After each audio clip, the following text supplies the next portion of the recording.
crunchy. You'll be able to tell it's a little crunchier, more bubbles and a little off color.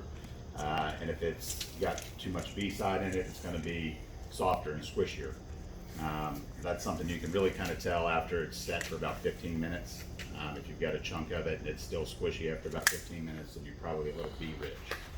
B-rich is probably a little more common, and the reason for that is typically if you get any kind of a plug or blockage, it's going to be in the A side because of the crystals that the A side develops whenever it gets moisture in it. So the first thing you're going to do from a troubleshooting standpoint is going to be to check your A side screen screw and see if you've got any crystals in there. And if you do, get it cleaned up, get your module, get it cleaned up, drilled out. If the rest of the gun looks still clean, go back to work, see if it happens again. If you're constantly having a crystallization problem, then we need to look at the whole system. It's not the gun, it's somewhere in the A-side system. It's either your lines, or it's either the supply lines or the hose itself that may need to be flushed and cleaned out, okay? So this would be the same procedure starting off to troubleshoot that, but you would just stop after you get the port drilled out or the module drilled back out and see if it's cleaned up. So the first thing you're going to want to do, get yourself off. This is the coupling block. From a terminology standpoint, I'm going to refer to it as the parts that as they're referred to on the chart. You guys may have different names for things, and that's fine. It happens. People develop different names or whatever. But this is considered the coupling block, and this is considered the gun block. Okay. So get it off your coupling block, and the reason for that is when you go to spray out these side chambers, it can come out the bottom here. So you'll get all the chemical out of the gun whenever you go to flush it out, okay? If you don't, you're gonna have some residual in there. And if you have residual inside here, when you go to open the front of the gun, then the two chemicals can come together inside of the center chamber and then turn into foam, which you don't want. So following this step by step is really important. It does not matter which side you take off first. I usually start with the A side. So if that's not cleaned out, like flushed out properly, could that cause a backup in the line? Sure. Okay. Well, not in the line, but in the center chamber. Okay. Okay. Now, I've seen on a couple of guns already, on visits here recently, that these have gotten mix matched, okay? Technically, this is your A side one, and you can tell that by the little notches that are in the side, okay? Unfortunately, they used to have it etched into the side of the thing. I don't know why they stopped. Instead, they started putting these little things in there. Not the most important thing in the world, okay? As long as you don't put them back together wrong. If you've already got them the other way, it's not a huge deal. Just be consistent with whatever you're doing. Don't take it apart and put it back together the other way. Because even though you've cleaned it, and you've probably cleaned it pretty good, there's still potential for a little bit of residual there, and you don't want that happening. So, take these off, spray out real good here, spray this out real good, set it aside. It's a good idea to either have two little separate containers that maybe have a little cleaning fluid in them, or something to keep your A and your B apart, okay? Spray it out real good. Come over here and get this one off. Same thing. Spray it off real good. Spray this out real good. And don't be afraid. I know, carbon brake cleaner doesn't grow on trees, but it's important that you use enough of it to get it good and cleaned out. If you're not having any issues with the gun, okay, if it's just normal day, you just clean it at the end of the day and hadn't had any issues all day, really should be pretty easy to spray out. There really shouldn't be any buildup in there, okay? If there is, then again, make note of it that if it's on the A side that you might have, a crystal problem. So after that is all cleaned out, then you can take the center off. Never take the center off first, okay? If you open this up, as soon as this is loose, where the module seats inside of here, it's gonna loosen that up and allow that seal to break and turn that center chamber, instead of into two chambers, into one. It'll allow the two chemicals to leak together inside the center chamber, and then it's going to start turning into foam. Okay, so you always want to get all the chemical out from the sides the best you can by spraying in there real good and getting it cleaned out. After that, You want to make sure it's hooked up to air. I don't have any tape on this thing, so it's going to leak a little bit. I'm sorry for the noise.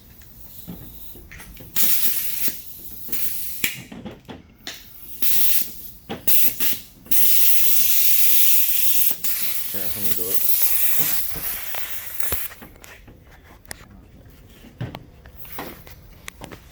All right. It's always best to take this off while you're hooked up to air, okay? You don't necessarily have to have the trigger pulled when you start to loosen it to get it broken off. I don't have mine on there that tight, so I realized that was a whole lot easier than it usually is. I understand that. It's really a good time to use your, what we call third hand, your vise, okay? If you're having problems getting this off, if it's on there too tight, get it in your vise. This little part right here is the thickest part of the gun handle. It is the best place to put the vise so that you don't crush the internal parts here. Once you got that loose, pull your trigger. Take your PCV body off and allow it to pop off. Now, I didn't have my safety off. See how shallow it is? It didn't come out very far. But do that. See how much further it comes out? That's the key, all right? If you do it the other way and you try and pull that off from right there, you're gonna bend that valving rod, almost guaranteed. Okay, just it's too much pressure on it, side to side, trying to wiggle it. If you do it like that, it's just right on the tip, pops right off. Immediately set that down and spray this out, because if there was any residual chemical left over from cleaning from the sides, this is the time that it's gonna have a chance to mingle, because you've just taken the only thing that was separating the chamber out. So spray that out real good, then clean your individual pieces. Get this cleaned up. Don't ever use a knife or a pick on these. There's 3 important parts to this piece, okay? That rim around the widest part there, that is the seal that turns this into 2 different chambers. Where it seats back there in that first little recess, okay, that turns it into 2 chambers. So if that gets scarred up from you cleaning it with a knife or pulling it out with pliers, then it's ruined. It's now going to allow internal leaking inside the gun and cause crossovers. So there's that, and then there's the holes. You guys know where the holes are, one on one side and one on the other. They need to be the same size. If you had one for a while, which is a great thing, but eventually they're going to get worn out, okay? They are a wear apart. If you notice that one side is getting bigger than the other, that can be a reason that you're off ratio. We ran into that problem last year sometime. Yeah. It was a matter of using 2 different drill bits or something to that effect, but we had one side that was way bigger than the other, and it's causing us to be off ratio. Not a tremendous amount, but enough to the point where it's making squishy foam. So we want to keep away from that. So if you feel that when you're drilling it out that you can wiggle your bit in there, then you better be able to wiggle it on both sides. But chances are it's about time to replace it, okay? So get it drilled out. Try to keep your drill bits pretty short. Keeps them from breaking. It also keeps you from going all the way through. The suggested and preferred method is only to drill one side, turn around, drill the other, not to drill all the way straight through. There's more chance of you hitting the inside and scarring the inside, which can allow for leakage down the road, okay? The one hole is actually angled, correct? Yeah, they both got a little bit of an angle to them. Because when they probably in the factory, when they drill them out, they probably do go straight through, but they're on a machine press where they've got a bit and it just pops it through one time and they're done. They're not wiggling it around and stuff. So, so yeah, drill your module out, make sure it's good and clean, set it aside. Break these down, okay? Just, pop your check valve off, clean your screen good. Again, this is something you don't, even though it can be a bitch sometimes, you really don't want to pull these off with pliers, because again, that widest edge there, that seals the bottom of the chamber there, okay? So if that's got a nick in it, then you're not getting a good seal in your check valve. Get your screen cleaned out, look through it. If you can't see through it, then probably time to change it. Can't get it better clean. And then clean this out good. Put these back together, and then you can start putting her back together. Now, if your valving rod has some buildup on it, don't clean it in place. Go ahead and take it out. How do you propose to clean the valving rod? So to clean the valving rod properly, if you do have some buildup on it, first you're gonna wanna loosen up back here, 1/2 inch wrench. Mine's already a little bit loose. Doesn't have to be taken all the way back off the threads, just enough. That's a compression fitting, so if it's tight, then it's gonna hold the valving rod in place. So, get it back. This is also a good chance for you to check your valving rod to see if it's bent. If you hold it like this and look at it while you're turning it, if it's going like this, back and forth whenever you're turning it, then it's bent, okay? And it's time to replace it. A bent valving rod is just gonna wear out the inside of your module and cause leaks. And you'll have to replace the module when you replace the bent Right. valving rod. Okay, so the best way to clean this is either with a little emery cloth or soak it in chemical overnight. If you soak it in chemical overnight, you should be able to just take a towel and just wipe it off, okay? So that's probably the best way because it's less abrasive. But if you're in the middle of a job and you need to clean it, it's a little emery cloth or the steel wool stuff. Steel, yeah. But always do it in this direction, okay? Don't do it like this. This causes grooves to be formed this way, which works against the grain of where you're going through your modules. So clean it like that, and just enough to get that buildup off there, okay? And then make sure she's straight. When you go to grease this, you put a little bit back here. You want that friction up here, so don't grease this part, okay? Just back here. So a little bit of grease back there, and you're good to go. Now, while we're here, we're at this point. If you do have a bunch of buildup in here, and this part needs to come off, this is the only time that this should ever be loosened, is once you've got the valving rod out. So once your valving rod's out, you can take the head off.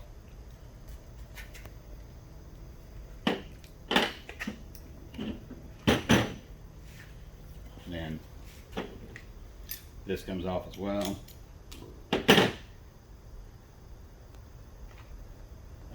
There should have been some brushes in the new kits. Right. So those brushes, the smaller one will fit right through there, okay? You can use it to clean out that chamber, and then the 3/4 inch ones will go on the sides to clean out those.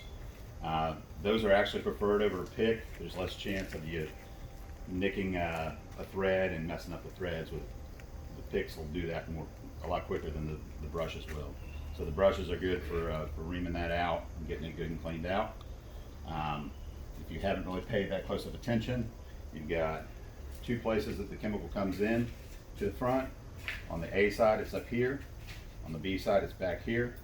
You can see it real easy on the B side when you look straight down into the chamber.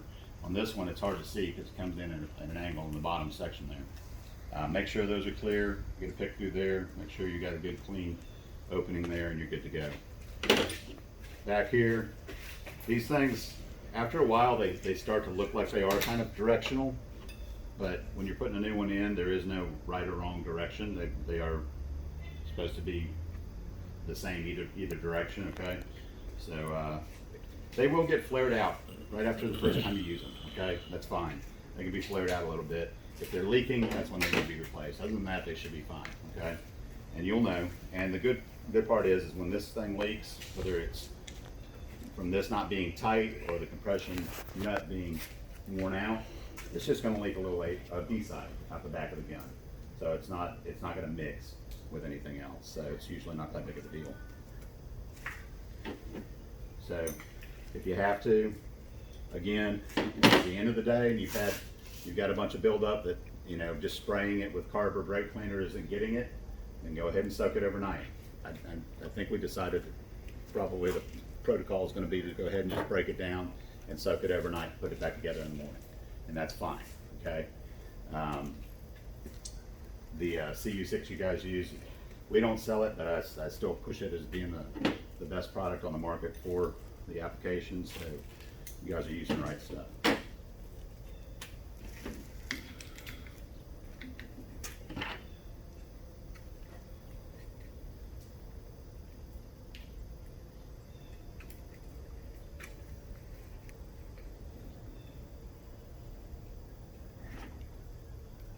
Get this on there tight, but don't over tighten it to the point where you can't get it off. I'm actually talking to them about turning this into a nut that'll work with this. hadn't had any success yet, but I'm working on it. If I get there, I'll let you know, and we can swap them out. I just think that the Allen wrench thing, I've just seen too many of them get stripped out, and it's a real pain in the butt. So it'd be real easy. It'd be nice if they could make one that did it either way, Allen wrench Right. or nut driver, but there's enough room for a nut driver there, so I don't know. I may just find an aftermarket nut, see if I can't find one that'll work. They won't do it for me. If you get resistance when you're putting your valving rod back in, then take a second. You know, if you get in that far and you get resistance, you may have the compression nut too tight, or it may be out of alignment if you had to take it apart. So make sure it's in a line. If you try and push it in, force it in, and that thing's in there crooked, then you're potentially going to bend your valving rod. There's only about, I don't know, 3/8 of an inch of threading on there. You can feel when it stops, so you don't need to keep twisting. And then again, with the PCD body, put this back together. You can put a little bit of grease around here. You don't need to put a ton. Get that back in, and pull your trigger to put it back together. Don't ever try to force this on right here, okay? You're gonna bend your valving rod. So pull your trigger, it retracts it enough to the point where you can get it seated and get it twisted in. This is the one part of the gun that you do want to really tighten the hell out of, okay? It's imperative to have it on there tight. Everything else should be, you know, snug, but not over tightened. When you over tighten these, okay, if you start squishing this little seal here, screen screw seal, then as that goes in tighter, it's also going to squish the bottom of your check valve. So if you have to change one of those out because they're worn out or whatever, if you've been one of those people that tightens the hell out of the side things, you may have to change out both pieces at the same time, okay? Because if you put a new one of these on and the check valve has been mushroomed out, then it's not gonna touch the bottom anymore unless you really tighten it down. But it's brand new, so it's gonna be hard to get it tight enough to get a seal, okay? So these parts, you know, again, tight, and then just one more snug. Same with back here. You want that, get it finger tight. Take your 1/2 inch wrench. No, I didn't have it finger tight yet, sorry. Tight as you can with your fingers. And then about 1/4 of a turn. That's all you need. You'll know, again, like I said, you'll know if that's leaking, it'll be apparent right away. Just tighten it a little bit more and you're fine. Same with these, you'll be fine. If it's leaking up here and you've opened both sides, if it's leaking around here, leaks from around the perimeter of the actual PCD body, mean that that's not on there tight enough. Okay, or the threads are shot, but hopefully it's just because it's not tight enough. Now you've introduced chemical into the gun, so if it wasn't in there tight enough, there's potential that it could have started to cross over because it didn't seal. It didn't seat the mix module where it needs to seat in order to get a good seal. So you may want to go ahead and take it back apart, spray it back out before you try again, okay? Just to prevent a crossover. So it's better to take a minute to do that than it is to have a crossover and clean all that mess up. So as far as the tip of your valving rod, you just want to see the rounded part. It shouldn't really stick out any further than that. If it's sticking out too far and you want to clean it or you want to change that, you can do so by loosening this and turning the brass part back here. And I always forget, you just got to mess with it. I always forget which way is which, but it's real easy to see it when you start turning, whether or not it's recessing. So it looks like clockwise brings it back and counterclockwise pushes it out, okay? So you just want to see the tip. Now, during the day, when you're shooting and you get some buildup here and you want to clean it off, always with the safety on and in the safe position, pull your trigger. It's going to pull that rod back far enough for you to be able to take a knife and scrape the end of the thing off. If you do it like this, you're going to start putting nicks in the end of your valving rod, and that's going to draw back into the mix module and start to score it. and end up causing leaks. So just make sure your safety's on, clean that off, you're good to go. You should have received some new PCD bodies that look a little different than this. I like them. They're from a company called Stratotech, same company that makes your ports. It's got a thicker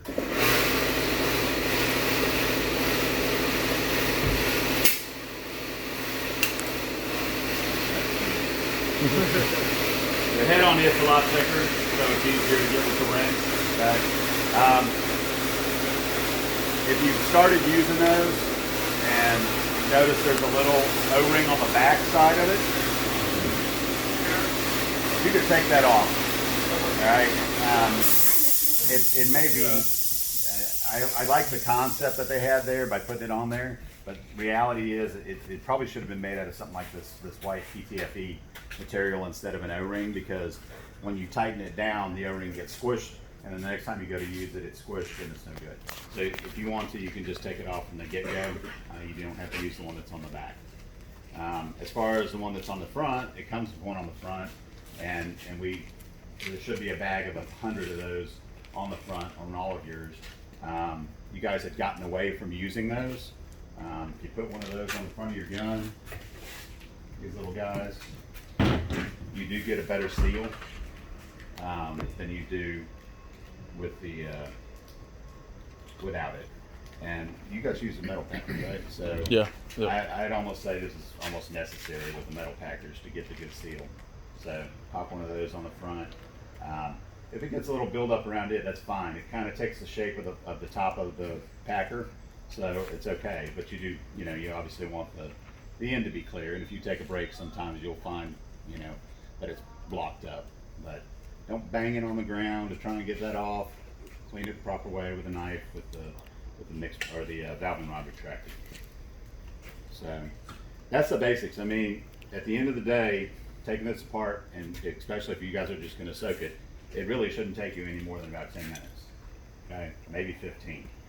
But and then putting it back together, if everything's cleaned off, soaked well overnight, everything's cleaned off, shouldn't take more than about 10 minutes to put it together. Any questions?